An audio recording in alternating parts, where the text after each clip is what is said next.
1 yanvar tarixində, yəni həftənin 4-cü günündə günə ayın əkizlər bürcünə davam edən hərəkəti ilə başladığınız üçün və eyni zamanda göy üzündə ayla Plüton arasında müsbət 120 dərəcəli üçkənarçı aktiv olduğu üçün bu gün sevgi münasibətinizdə ifadə edilən bir söz və yaxud da ifadə edilən bir etiraf sevgi münasibətinizin dinamikasını dəyişdirə bilər. Gizli qalan duyğular ortaya çıxacaq və eyni zamanda evlilik həyatınızda həyat yoldaşınızla daha açıq və səmimi ünsiyyət qura bilərsiniz. Uzun zamandır danışılmayan mövzular evlilik həyatınızda bugün ortaya çıxa bilər.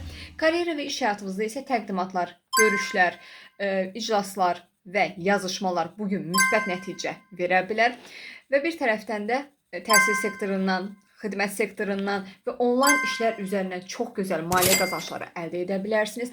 Ailə həyatınızda tamamlanmayan məsələlər həll oluna bilər və eyni zamanda yaxın çevrənizdəki insanlarla və bacı qardaşlarınızla bugün dərin söhbətlər edə bilərsiniz.